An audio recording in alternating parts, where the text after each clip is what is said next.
जखमी होतात, तसाच हा एक साप जखमी झालाय। विचारूया कसा काय साप घेतलं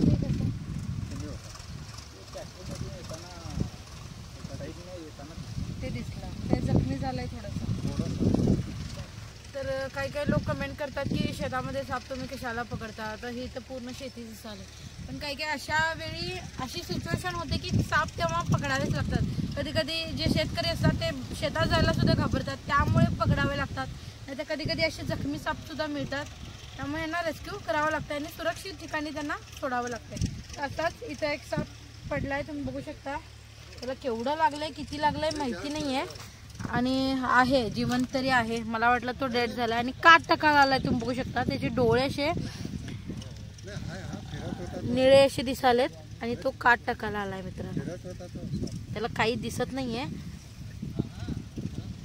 ह्याचे डोळे बघू शकता तुम्ही, निळे का दिसालेत। काही काही लोकांना वाटते की असं का दिसाले, पण तो जेव्हा साप काट टाकायला येतो त्यावेळी तो असे डोळे त्याचे निळे होतात, कारण त्याची कात जी असते ती डोळ्यासकट बाहेर येते।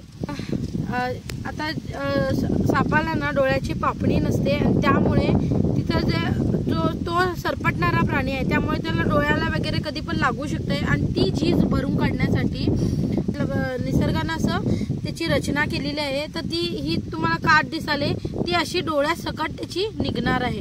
डोळ्याच्या पापणी नाहीये, त्यामुळे डोळ्यासकट ती अशी निघते। आणि हा साप काट टाकतोय, आणि जिथं असं रफ जागा असते तिथं तो असं घर्षण करून उलट्या दिशेनं, आपण जसं सॉक्स काढतो त्या दिशेनं तो काट टाकतो, आणि त्याला आता काहीच दिसत नाहीये मित्रांनो। आणि असे साप जास्तीत जास्त चावायला बघतात।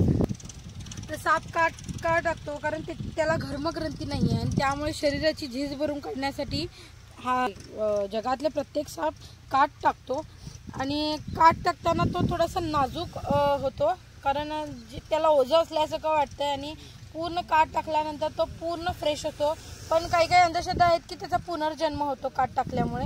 तसं काही नसतंय मित्रांनो, प्रत्येक जीवाला मरण हे असतंच, आणि त्यामुळे त्याचा पुनर्जन्म वगैरे होतो, या सगळ्या अंधश्रद्धा आहेत। तर बघू शकता आता थोडासा ऍक्टिव्ह झाला, आणि डोळ्यांना दिसत नसल्यामुळे तो प्रत्येक वेळी असं बाईट करण्यासाठी येतोय। आता बघू शकता मी स्टिक हलवालय, पण एवढं त्याला दिसत नाहीये, पुसट दिसालंय। आणि कधी कधी साप बघा, सापाची कात बघा ही अशी तुकड्यांमध्ये निघते, त्यामुळे ती केसाप्रमाणे वाटते। ही सुद्धा अंधश्रद्धा आहे की साप आमच्या शेतात बाबा केसाचा साप आहे, किंवा आम्हाला तो देवाचा साप आहे, तर तसं काय नसतंय। सापाची कात जेव्हा अशी ही तुकड्यांमध्ये निघते, तुम्ही बघू शकता, हे बघा, ही अशी जेव्हा तुकड्यांमध्ये निघते तेव्हा ती केसाप्रमाणे भासते, जे की केस नसतं तिथं।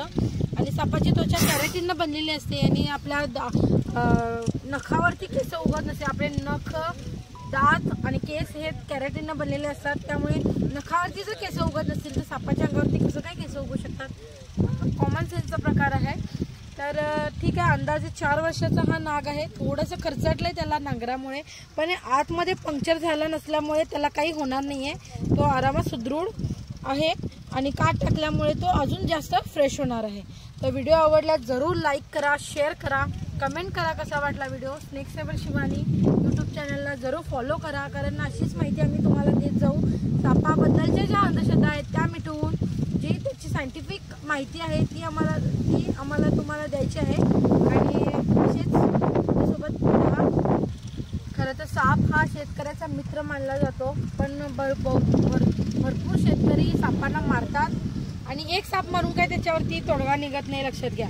पण यांनी तो जखमी असून सुद्धा ह्याच्यावरती काय उपचार करता येईल असं त्यांच्या मनात आलं, आणि आम्हाला बोलून त्या सापाला रेस्क्यू करून घेतलं। त्यामुळे यांचे आभार, कारण मारणारा माणूस कसाही मारतो आणि जगवणारा कसाही जगवतो, लक्षात घ्या।